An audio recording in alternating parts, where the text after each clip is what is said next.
This YouTube channel does not promote any violent, harmful, or illegal activities. All content provided by this channel is meant for an educational purpose only.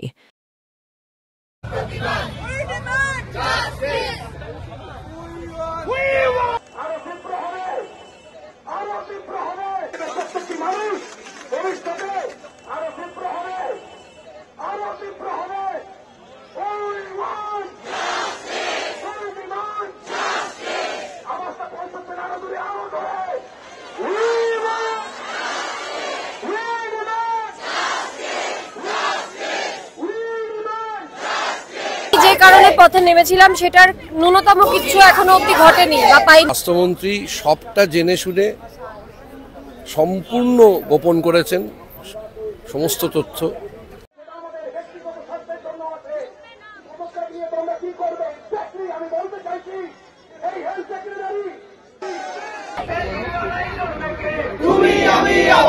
মেয়েটিকে সাইকেলে করে তাড়াতাড়ি বাড়ি পৌঁছে দেওয়ার প্রস্তাব দেয়। মেয়েটি সরল বিশ্বাসে রাজি হয়ে যায়। এরপর মোস্তাকিম তাকে একটি নির্জন জায়গায় নিয়ে গিয়ে বলপূর্বক ধর্ষণ করে এবং তারপর তার মুখ চেপে গলা টিপে হত্যা করে। তারপর মেয়েটির দেহ একটি ধান খেতে ফেলে রেখে সে পালিয়ে যায়। এই তদন্তের শুরু থেকে আমাদের একটাই লক্ষ্য ছিল যে যত দ্রুত সম্ভব যাবতীয় তথ্য প্রমাণ একত্রিত করে সংগ্রহ করে যত দ্রুত সম্ভব যত তাড়াতাড়ি সম্ভব চার্জশিট কোর্টে পেশ করা এবং বিচারের যে প্রক্রিয়া সেটাও দ্রুত সম্পন্ন।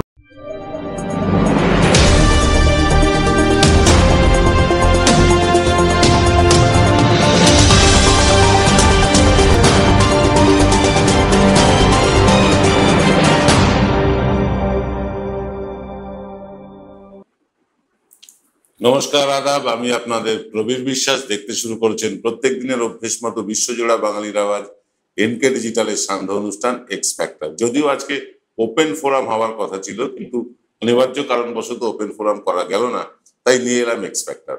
দেখুন, অল্প দিনের ব্যবধানে দুটো মর্মান্তিক ঘটনা পশ্চিমবাংলায় ঘটেছিল।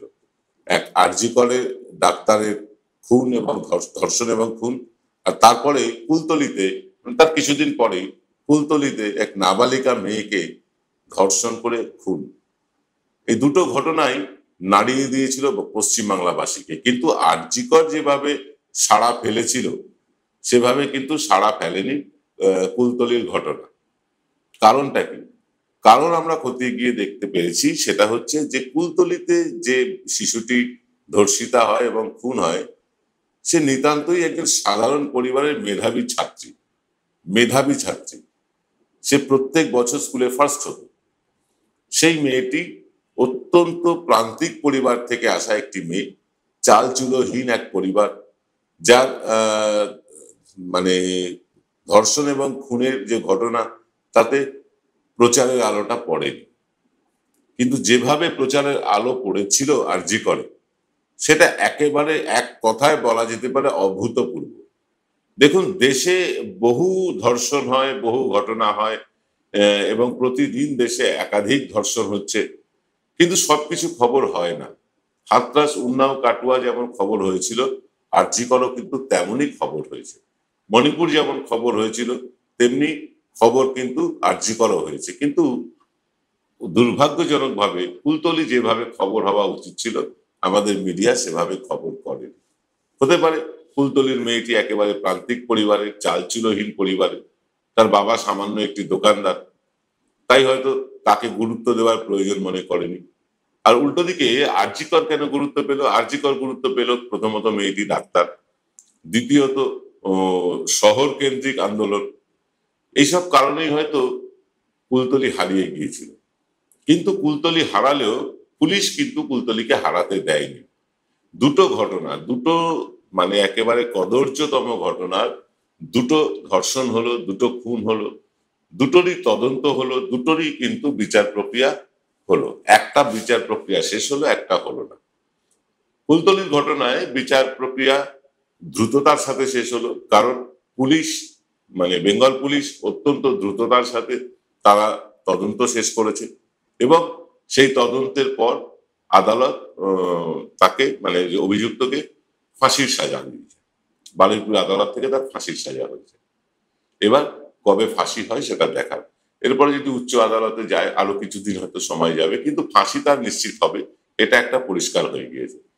কিন্তু আরজি করের ক্ষেত্রে এত ঢাকঢোল পেটানো হলো, শিরদাঁড়া উপহার হলো, ব্রেন উপহার হলো, পদ দখল হলো, রাত দখল হলো, বিচিত্র ভঙ্গিতে নাচ গান হলো, 150 গ্রাম সিমেন্ট, দেওয়াল ভেঙে দেওয়ার তথ্য লোপাট, ময়নাতদন্তের গাফিলতি, তড়িঘড়ি মৃতদেহ দাহ, সোমা মুখার্জির ফেক অডিও কল, স্বাস্থ্য ভবনে পিকনিক, ধর্মতলায় রিলে অনশন, প্রায় 4 কোটি টাকার চাঁদা উঠলো, মুখ্যমন্ত্রীর আবেদন বারবার অগ্রাহ্য করে আলোচনা ভেস্তে দেওয়া হলো, এবং 48 ঘন্টার মধ্যেই মূল অপরাধীকে কলকাতা পুলিশ গ্রেফতার করেছিল। 4 দিনের মধ্যে কলকাতা পুলিশের হাত থেকে তদন্তভার কেড়ে দিয়ে দেওয়া হয়েছিল সিবিআই কে। তারপর তো মাসের পর মাস অপেক্ষা, মাসের পর মাস অপেক্ষা, অভয়া আর বিচার পেল না। কিন্তু পাশাপাশি দেখুন, পাশাপাশি কুলতলির দিকে তাকান। কুলতলির মেয়েটি একটা নামহীন, গোত্রহীন, চালচুলোহীন এক পরিবারের 10 বছরের শিশু কন্যা। তাকে মুস্তাকিম সর্দার বলে একটি ছেলে ফুঁসলিয়ে নিয়ে যায় এবং গ্রামের ধান ক্ষেতের মধ্যে সেখানে তাকে ধর্ষণ করে, পরে তাকে খুন করে, গলা টিপে শ্বাসরোধ করে।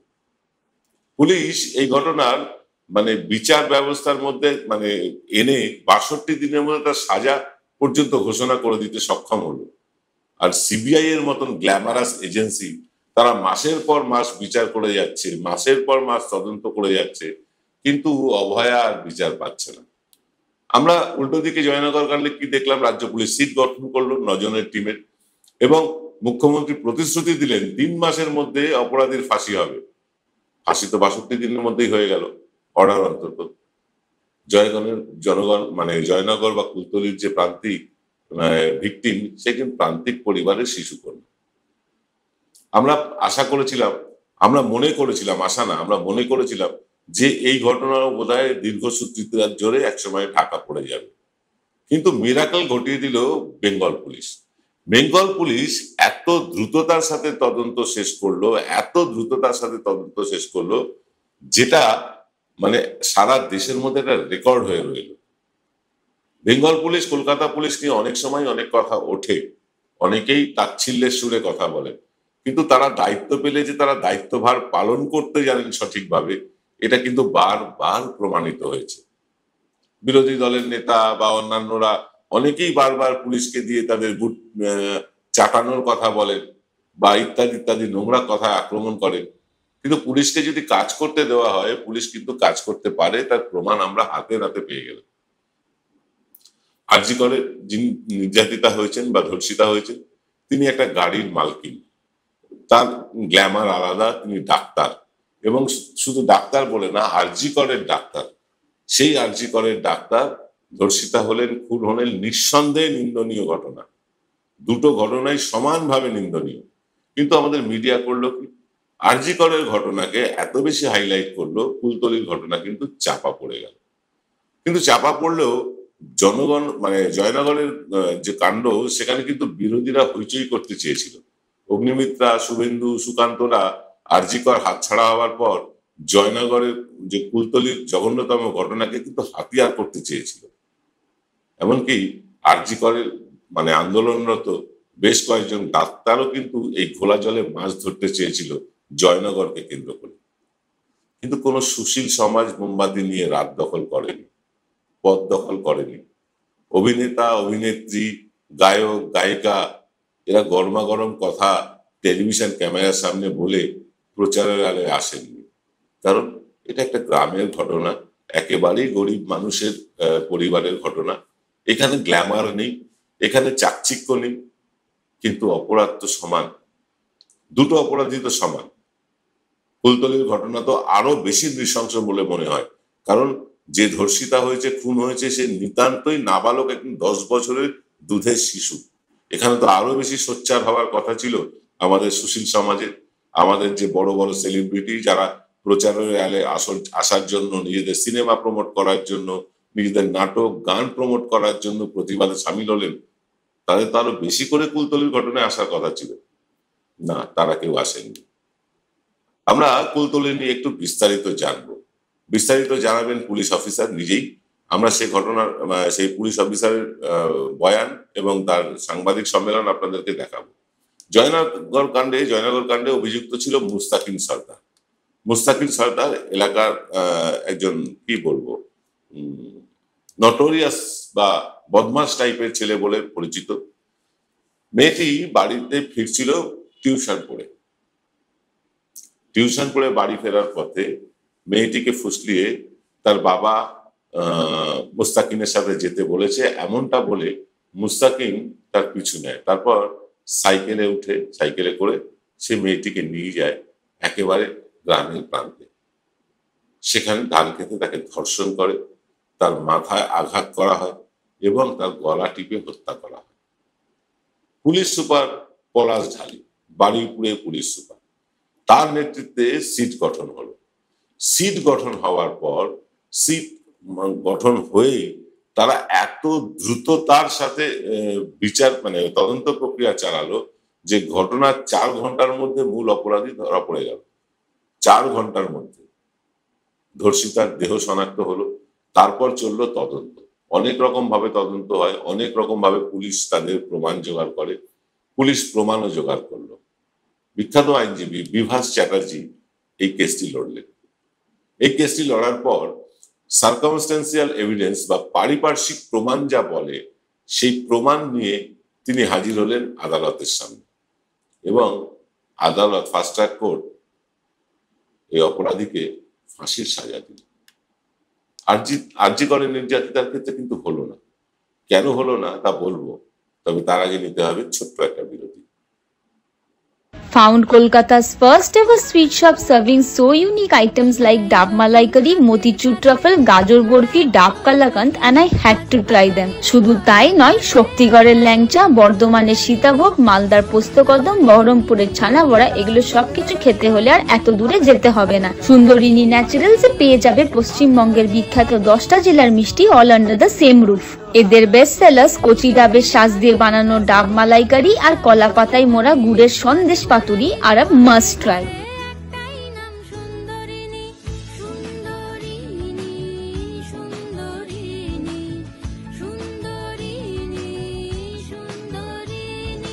আধ্যাত্মিক ঈশ্বরীয় বিশ্ববিদ্যালয়, এখানে গীতার জ্ঞানের দ্বারা আত্মার পড়াই পড়ানো হয় এবং রাজযোগ শেখানো হয়। নিরাকার শিব পরমপিতা পরমাত্মা সাকারে এসে গেছেন 1936 সালে বিশ্ব পরিবর্তনে 100 বছরের জন্য। নতুন সত্যযুগের স্থাপনা এবং পুরনো কলিযুগ বিনাশ হতে চলেছে। আপনারা সবাই এই জ্ঞান গ্রহণ করুন সম্পূর্ণ বিনামূল্যে। যোগাযোগ করুন 9007162175 এই নাম্বারে।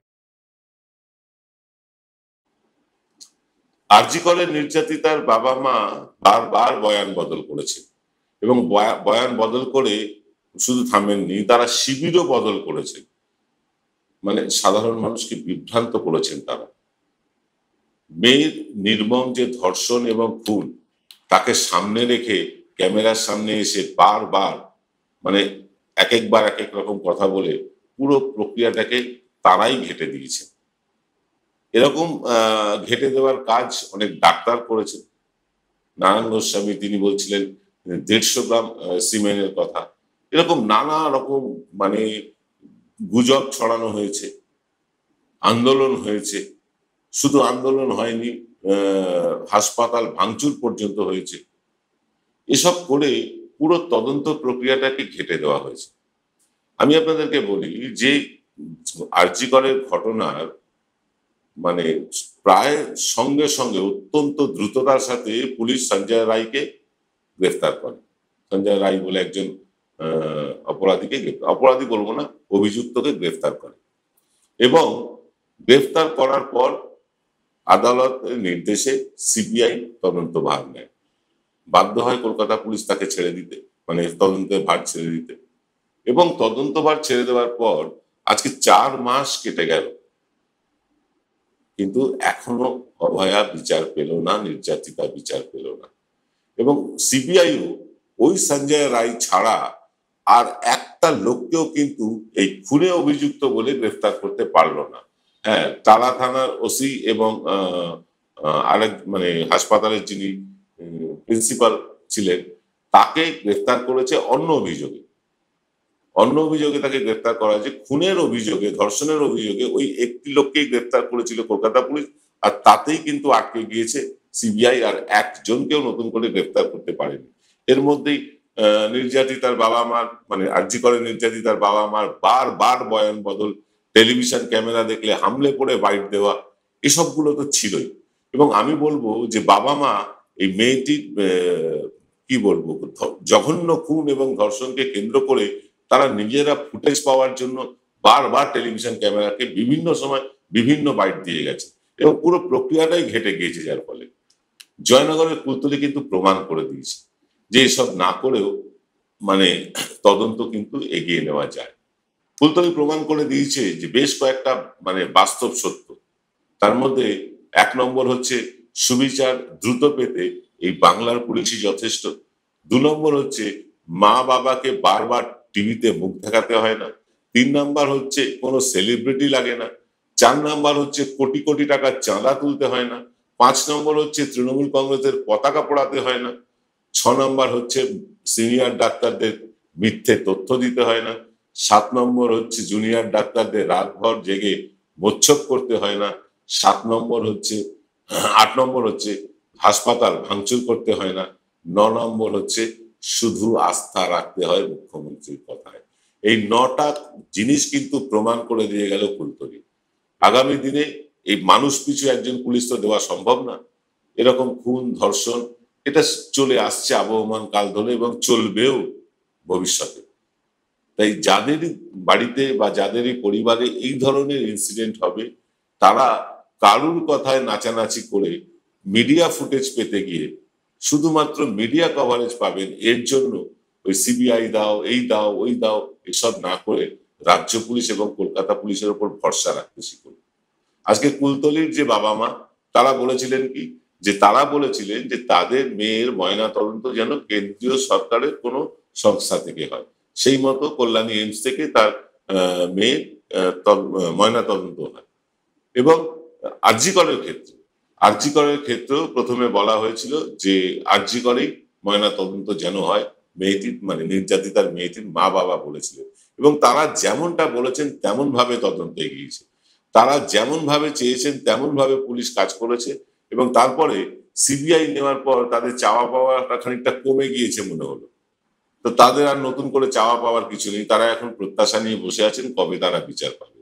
আমরা জানি না কবে তাদের বিচার হবে, কিন্তু এটা আমরা পরিষ্কার বুঝতে পারলাম যে বেঙ্গল পুলিশ, কলকাতা পুলিশ এবং বেঙ্গল পুলিশ তারা যদি ঠিকঠাক দায়িত্বভার পায়, তাদেরকে যদি আপার হ্যান্ড দেওয়া হয়, তারা কিন্তু সিবিআই এর থেকে অনেক গুণ বেশি দক্ষ। এটা প্রমাণিত হয়ে গেল। আজকে 62 দিনের মাথায় একটা অপরাধীকে গ্রেফতার করে তাকে সাজার মুখে ফেলে দেওয়া, শাস্তি প্রাপ্ত করানো, এটা অনেক বড় ব্যাপার, বিশেষ করে ধর্ষণ খুনের মতন মামলায়। সারা দেশে নজির হয়ে রইল যে সিবিআই যা পারে না বেঙ্গল পুলিশ তা পারে, বাংলার পুলিশ তা পারে। বাংলার পুলিশের উপর আস্থা রাখতে হবে, শুধু গালমন্দ করলে হবে না। বাংলার পুলিশ বা কলকাতা পুলিশের অনেক ত্রুটি আছে আমিও জানি, কিন্তু অনেক গুণও তাদের আছে, সেটাও মানতে হবে। এই গুণগুলোকে সেলাম করতে শিখতে হবে, এই গুণগুলোকে স্বাগত জানাতে শিখতে হবে।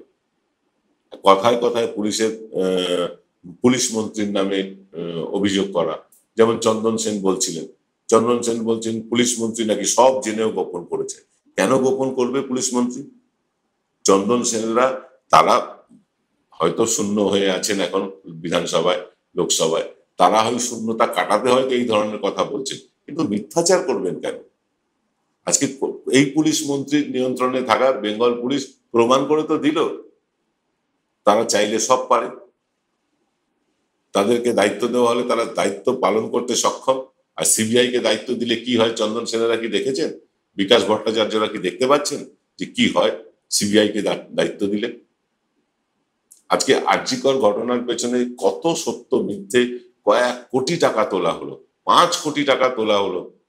লোকে বলছেন নাকি এই সংখ্যাটা আরো বেশি। কেন তোলা হলো? আজকে কোথায় কুলতলির ঘটনায় তো 1টা টাকাও তোলা হয়নি, তাও তো নির্যাতিতার মা বাবার বিচার পেলেন। আর এখানে কোটি কোটি টাকা তোলা হলো, দামি দামি খাবার এলো, মোচ্ছব হলো, বিরিয়ানি এলো সকালবেলা, মানে একদম 5 স্টার হোটেলের ব্রেকফাস্ট এলো, বায়ো টয়লেট এসে গেল, এত কিছু হলো, তারপরেও তো তদন্ত শেষ হলো না। কারা জবাব দেবে? এই যারা মোচ্ছব করেছেন, যারা ওই কুৎসিত অঙ্গভঙ্গি করে নাচাগানা করেছেন, তারা জবাব দেবেন? তারা জবাব দেবেন না, তারা মুখ লুকোবেন। জবাব দিতে হবে CBI K.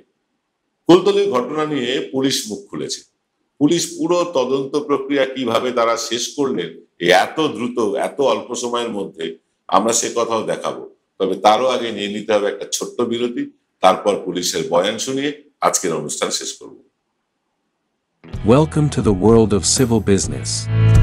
A Bengali business personality and the most successful business group, Roy Construction Group of companies, now coming Sarib, West Bengal. Mr. Anup Roy, the managing director of the Roy Construction Group company, ready to serve his native land, the mother Bengal.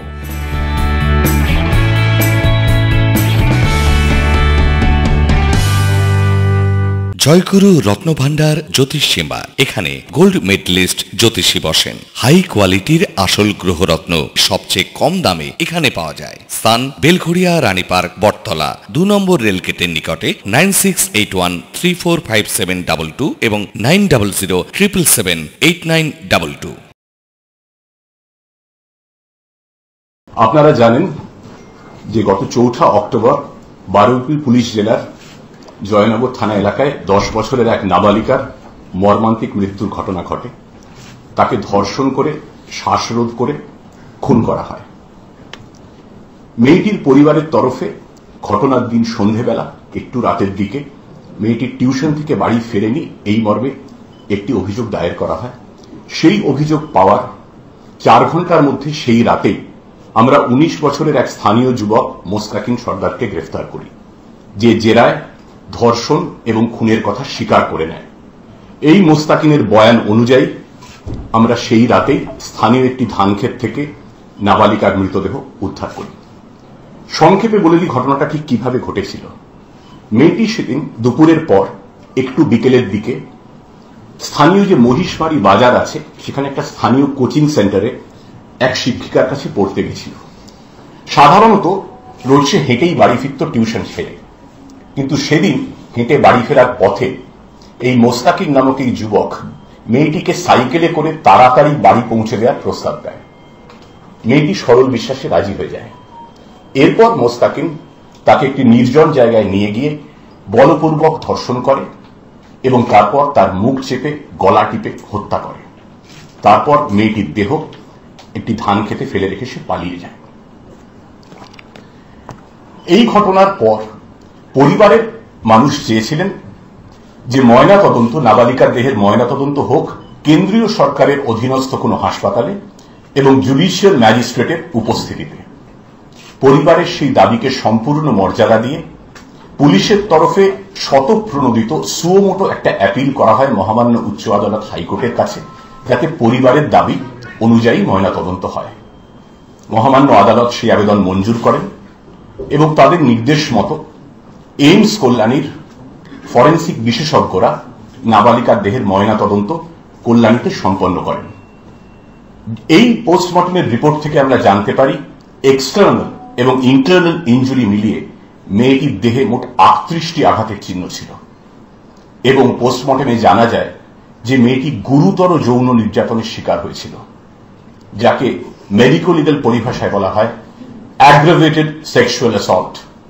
মৃত্যুর কারণ বলা হয়েছিল asphyxia caused by manual strangulation, অর্থাৎ শ্বাসরোধ করে হত্যা। এই ঘটনার তদন্তে বারুইপুরের পুলিশ সুপার শ্রী পলাশ ঢালির নেতৃত্বে 9 সদস্যের একটি সেট বা স্পেশাল ইনভেস্টিগেশন টিম গঠন করা হয়।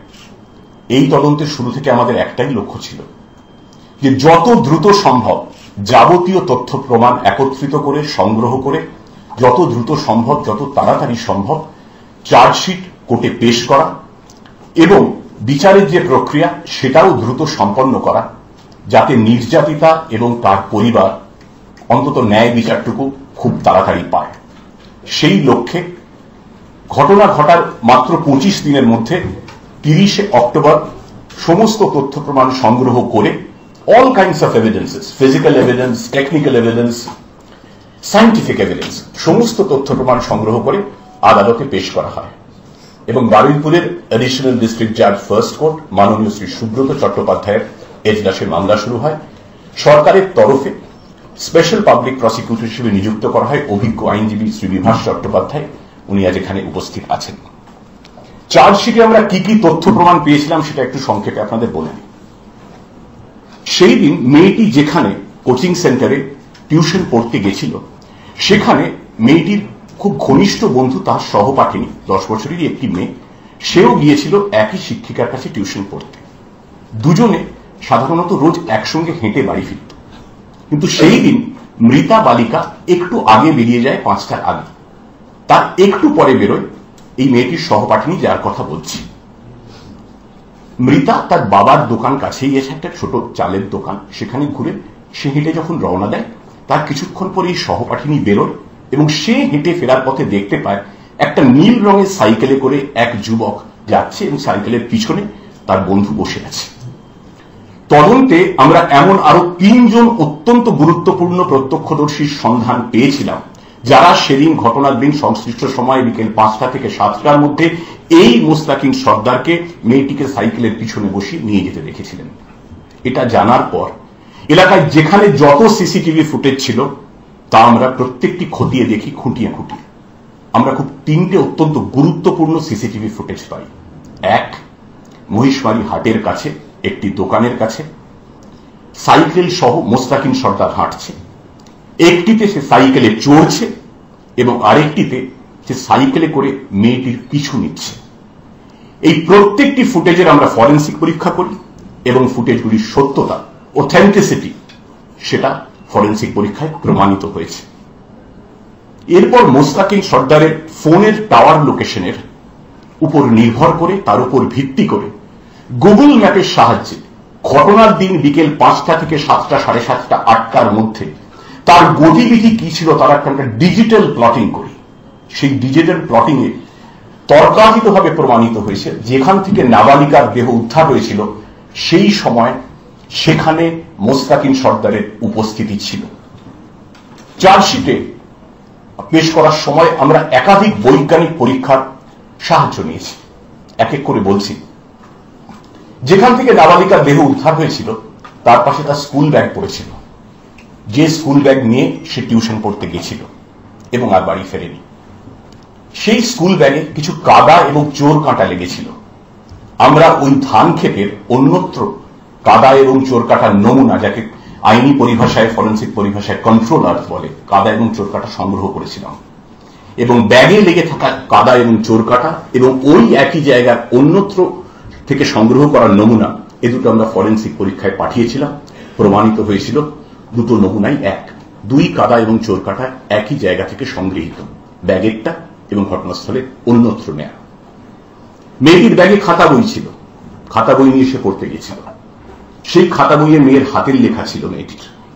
তার বাড়িতে অন্যান্য খাতা বইয়েও তার হাতের লেখা ছিল। সেই নমুনা আমরা সংগ্রহ করি এবং ব্যাগের মধ্যে থেকে খাতা বই যেটা ছিল তার নমুনার সঙ্গে বাড়ি থেকে সংগ্রহ করা খাতা বইয়ের হাতের লেখা, দুটো হাতের লেখা আমরা মেলাই। দুটোই অবিকল হুবহু মিলে যায় ফরেনসিক পরীক্ষায়। প্রমাণিত হয় ওই স্কুল ব্যাগ ওই নাবালিকারই। যে নীল সাইকেলে করে মোস্তাকিন সর্দার মেয়েটিকে নিয়ে গিয়ে পাশবিক অত্যাচার চালিয়েছিল সেটা আমরা বাজেয়াপ্ত করেছিলাম। ফরেনসিক পরীক্ষায় সেখান থেকে সংগৃহীত হয়েছিল সাইকেলের অংশ থেকে মেয়েদের একটি হেয়ার ব্যান্ড এবং কয়েক গাছের চুল। হেয়ার ব্যান্ডটা যে নাবালিকারই সেটা তার বাবা আদালতে শনাক্ত করেন এবং ওই কয়েক গাছের চুল যে মৃতারই সেটা ডিএনএ পরীক্ষায় এবং জেনেটিক প্রোফাইলিং এ নির্ভুল প্রমাণিত হয়েছে।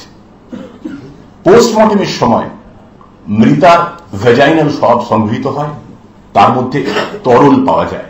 সেই তরল যে মোস্তাকিন সরকারের শরীরেরই সেটাও ডিএনএ প্রোফাইলিং এবং জেনেটিক প্রোফাইলিং এ নিশ্চিতভাবে প্রমাণিত হয়েছে। আরো একটি গুরুত্বপূর্ণ প্রমাণ ছিল, যে প্রমাণ সচরাচর তদন্তে ব্যবহার করা হয় না, কিন্তু এই মামলাটি এত গুরুত্বপূর্ণ ছিল আমাদের কাছে, আমরা সেই প্রমাণ ব্যবহার করেছি, সেই পরীক্ষাটা করেছি। সেটা হলো গেট প্যাটার্ন অ্যানালিসিস। আমরা প্রত্যেকে, আপনারা যেখানে আছেন, এখানে যারা আছেন, আমরা আছি, আমাদের প্রত্যেকের হাঁটার, চলার, দৌড়নোর, সাইকেলে ওঠার, বাইক চালানোর একটা নির্দিষ্ট ভঙ্গি থাকে, একটা নির্দিষ্ট ছন্দ থাকে, একটা ইউনিক লোকোমোটিভ বিহেভিয়ার থাকে। এইটাকে বলা হয় গেট প্যাটার্ন। আমরা মুস্তাকিন সর্দারের গেট প্যাটার্ন অ্যানালিসিস করেছিলাম। কিভাবে? আগে আপনাদের বলেছি আমরা 3টে গুরুত্বপূর্ণ ফুটেজ পেয়েছিলাম। একটা সে সাইকেলে করে হাঁটছে, পাশে সাইকেল সঙ্গে নিয়ে হাঁটছে, একটা সে চড়ছে এবং একটা সে মেয়েটির পিছু নিচ্ছে। যখন সে বারুইপুর সংশোধনাগারে এই অভিযুক্ত মুস্তাকিন ছিল, ফরেন্সিক বিশেষজ্ঞ এবং জুডিশিয়াল ম্যাজিস্ট্রেটের উপস্থিতিতে তার গেট প্যাটার্ন অ্যানালিসিস করা হয়। ওই নীল সাইকেলে তাকে হাঁটানো হয়, তাকে চড়ানো হয় এবং তাকে বলা হয় সাইকেল চালাতে। পুরো প্রক্রিয়ার ভিডিওগ্রাফি হয়। এই ভিডিওগ্রাফি এবং সিসিটিভি ফুটেজ যা আমরা ঘটনার দিন পেয়েছিলাম, দুটো পাশাপাশি রেখে আমরা গেট প্যাটার্ন অ্যানালিসিসের জন্য পাঠাই ফরেন্সিক বিশেষজ্ঞের কাছে। তারা রিপোর্ট দেন যে দুটো গেট প্যাটার্নই এক, অর্থাৎ যে ফুটেজ দেখা গিয়েছিল, যে ব্যক্তি সাইকেল চালাচ্ছিল এবং সংশোধনাগারে যার ফুটেজ পাওয়া গেছে, দুজন একই ব্যক্তি। এই সমস্ত তথ্য প্রমাণ একত্রে করে আমরা চার্জশিট দিই। 25 দিনের মাথায় চার্জশিট দেওয়া হয়। মামলার বিচার শুরু হয় 5ই নভেম্বর এবং আজ ঘটনার 62 দিনের মাথায় 4 অক্টোবর ঘটনা ঘটেছিল। আজ 6 ডিসেম্বর মাননীয় বিচারক এডিজে ফার্স্ট কোর্ট বারুইপুরের পক্সো কোর্টে শ্রী সুব্রত চট্টোপাধ্যায় মোস্তাকিন সর্দারকে দোষী সাব্যস্ত করেছিলেন গতকালই। আজকে ফাঁসির সাজা শুনিয়েছেন, প্রাণদণ্ড দিয়েছেন। পশ্চিমবঙ্গের তদন্ত ইতিহাসে এটা নজিরবিহীন রায়।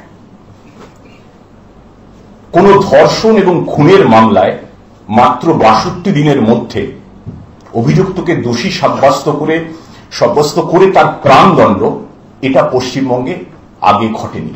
This is unprecedented in the history of this state.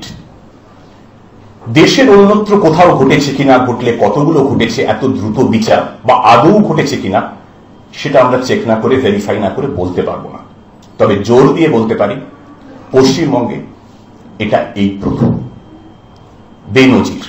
এবং এই বেনজির সাফল্যের জন্য আমি আন্তরিক অভিনন্দন জানাবো বারুইপুরের পুলিশ সুপার শ্রী পলাশ ঢালি, এখানে উপস্থিত আছেন, এবং তার সিটের সদস্য যাদের দুজন উপস্থিত আছেন, অ্যাডিশনাল এসপি রূপান্তর সেনগুপ্ত এবং এসডিপিও বারুইপুর অতীশ বিশ্বাস, যারা দিন রাত অক্লান্ত পরিশ্রম করে এই অসাধ্য সাধন করেছেন।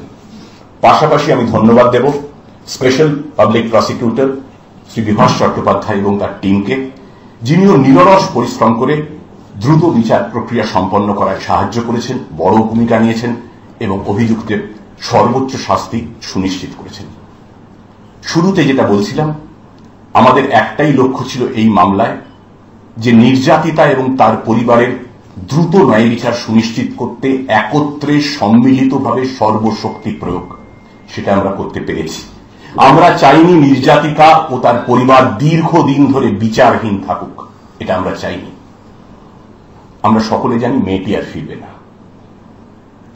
কিন্তু মাত্র 62 দিনের মাথায় এই যে এত দ্রুত আমরা মেয়েটিকে এবং তার পরিবারকে ন্যায় বিচারটুকু দিতে পারলাম, এইটাই আজকের দিনে আমাদের সান্ত্বনা, এটাই আজকের দিনে আমাদের প্রাপ্তি।